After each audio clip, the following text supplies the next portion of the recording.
Hola, ¿cómo están? Mi nombre es Mariana Vélez Ángel y soy estudiante de Gestión de Talento Humano. El día de hoy les vengo a hablar un poco sobre la libertad de asociación, libertad sindical y el derecho a la negación. ¿Qué significa mi derecho a la libertad de asociación?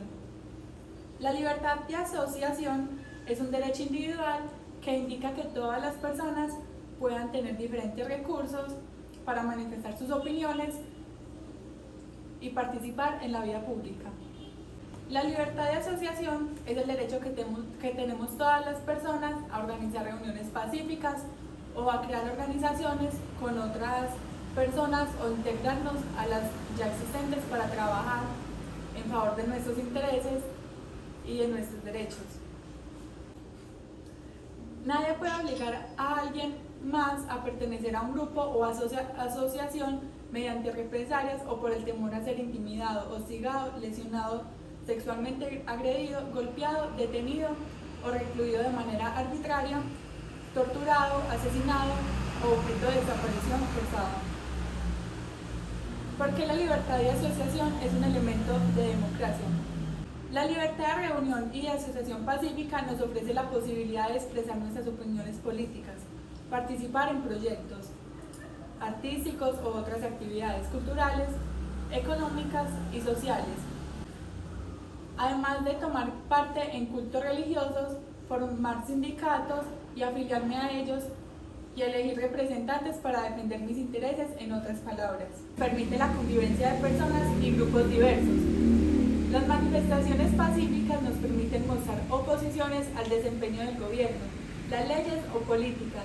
Las manifestaciones pacíficas contribuyen al desarrollo, al fortalecimiento y a la efectividad de los procesos democráticos. En particular, a las elecciones y los referendos, favoreciendo el pleno disfrute de los derechos civiles, políticos, económicos, sociales y culturales, pues posibilitan el diálogo abierto, incluyente y fructífero. La libertad de asociación contribuye a construir democracia. En el mundo hay organizaciones de trabajadores y de empleadores, y generalmente se llaman sindicatos. En nuestros países es más común llamar a las organizaciones de los empleadores cámaras, consejos o asociaciones. Independientemente de cómo se llamen, lo importante es tener presente que la libertad de asociación es un derecho humano. En el mundo del trabajo, este derecho lo tienen tanto los empleadores o patronos como los trabajadores. La libertad de asociación en el mundo laboral significa que los trabajadores y los empleadores, sin ninguna distinción y sin autorización previa, tienen el derecho de formar parte de sus organizaciones y de afiliarse a estas libremente. Dos de los convenios fundamentales en el trabajo promulgados por la OIT, Organización Internacional del Trabajo, están relacionados con la libertad que tienen las personas para organizarse y para defender sus intereses y establecer negociaciones colectivas. Dentro de estos convenios, la libertad sindical tiene mucha importancia. Para la OIT, dado que esta organización está constituida en forma tributaria. Esto quiere decir que cuenta con representaciones de los gobiernos, los empleadores y los trabajadores. Nos referimos al convenio número 87 sobre la libertad sindical y la protección del derecho de sindicalización y el convenio número 98 sobre el derecho de sindicación y negociación colectiva. Entre los aspectos que contempla el convenio número 87 están derecho de constituir organizaciones y de afiliarse a ellas sin ninguna distinción, sin autorización previa y en las organizaciones que empleadores o trabajadores consideren convenientes. Derecho a redactar sus estatutos, elegir a sus representantes y a organizar su administración y actividades. La garantía de que un Ministerio de Trabajo no puede disolver o suspender a las organizaciones sindicales. Derecho de constituir federaciones y confederaciones y de afiliarse a organizaciones internacionales. El convenio 87 se complementa con el convenio número 98, el cual establece, entre otros aspectos, lo siguiente: proteger el ejercicio de derechos sindicales por parte de los trabajadores frente a los empleadores, proteger a las organizaciones de trabajadores con respecto a las organizaciones de empleadores y viceversa. Fomentar la organización colectiva. Las negociaciones deben hacerse en forma voluntaria y considerando la autonomía o independencia de las partes involucradas. El diálogo no solo permite buscar soluciones conjuntas a los problemas concretos que se presentan en el lugar de trabajo, sino que contribuye a tener sociedades más democráticas. Esto por cuanto implica que la gente participa, expresa libremente lo que piensa, intercambia pensamientos e ideas para lograr una solución negociada de conflictos. El diálogo puede permitir establecer acuerdos sobre las condiciones de trabajo que favorecen a trabajadores y empresas. El convenio número 87, convenio sobre la libertad sindical y la protección del derecho de sindicación. Los trabajadores y los empleadores, sin ninguna distinción y sin autorización previa, tienen el derecho de construir las organizaciones que estimen convenientes, así como el de afiliarse a estas organizaciones con la sola condición de observar los estatutos de las mismas. Artículo 2, parte 1, libertad sindical. Las organizaciones de trabajadores y empleadores tienen el derecho de redactar sus estatutos y reglamentos administrativos, el de elegir libremente sus representantes, de organizar su administración y sus actividades y el de formular su programa de acción. Artículo 3, parte 1, libertad sindical. Las autoridades públicas deberán abstenerse de toda intervención que tienda a limitar este derecho o a entorpecer su ejercicio legal. Artículo 3, parte 1, libertad sindical.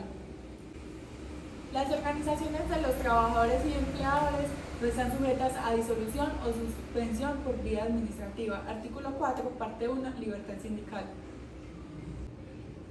Las organizaciones de trabajadores y empleadores tienen el derecho de constituir federaciones y confederaciones, así como el de afiliarse a las mismas, y toda organización, federación o confederación tienen el derecho de afiliarse a organizaciones internacionales de trabajadores y empleadores.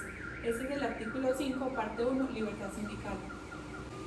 La adquisición de la personalidad jurídica por las organizaciones de trabajadores y sus empleadores. Sus federaciones y confederaciones no pueden estar sujetas a condiciones cuya naturaleza limite la aplicación de las disposiciones de los artículos 2, 3 y 4 de este convenio. Ese es el artículo 7 de la parte 1 de libertad sindical. En el presente convenio, el término organización significa toda organización de trabajadores o de empleadores que tengan por objeto fomentar y defender los intereses de los trabajadores o de los empleadores. Ese es el artículo 10, parte 1 de la libertad sindical. Todo miembro de la Organización Internacional del Trabajo, para el cual esté en el vigor del presente convenio, se obliga a adoptar todas las medidas necesarias y apropiadas para garantizar a trabajadores y a empleadores el libre ejercicio del derecho de sindicación. Artículo 11, parte 2. Protección del derecho de sindicación. El convenio 98 es el convenio sobre el derecho de sindicación y de negociación colectiva.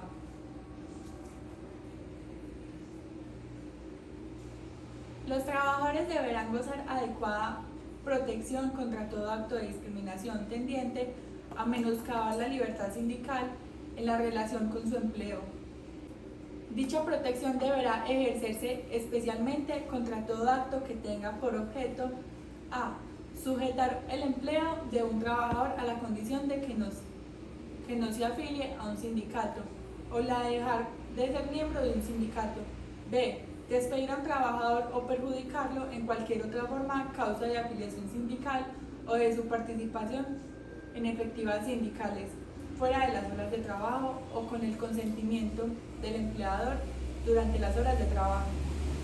Artículo 1. Las organizaciones de trabajadores y empleadores deben gozar de adecuada protección contra todo acto de injerencia de unas respecto de las otras, ya se realice directamente o por medio de sus agentes o miembros, en una constitución, funcionamiento o administración. Artículo 2. Se consideran actos de injerencia en el sentido del presente artículo, principalmente las medidas que tiendan a fomentar la constitución de organizaciones de trabajadores dominadas por un empleador o una organización de empleadores. o a sostener económicamente o en otra forma organizaciones de trabajadores con objeto de colocar estas organizaciones bajo el control de un empleador o de una organización y empleadores. Artículo 2. Deberán adoptarse medidas adecuadas a las condiciones nacionales, cuando ello sea necesario para estimular y fomentar entre los empleadores y las organizaciones de empleadores por una parte y las organizaciones de trabajadores por otra, el pleno desarrollo y uso de procedimientos de negación voluntaria, con objeto de reglamentar por medio de contrarios colectivos las condiciones de empleo. Artículo 4. La legislación nacional deberá determinar el alcance de las garantías previstas en el presente convenio en lo que se refiere a su aplicación a las Fuerzas Armadas y a la Policía. Artículo 5. De acuerdo con los principios establecidos en el párrafo 8 del artículo 19 de la Constitución de la Organización Internacional del Trabajo, la ratificación de este convenio por un miembro no podrá considerarse que menoscaba en modo alguno de leyes, sentencias, costumbres o acuerdos ya existentes, que concedan a los miembros de las Fuerzas Armadas y de la Policía las garantías prescritas en este convenio. Artículo 5. El presente convenio no trata de la sustitución de los funcionarios públicos en la administración del Estado y no deberá interpretarse en modo alguno en menoscabo de sus derechos o de su estatuto. Artículo 6.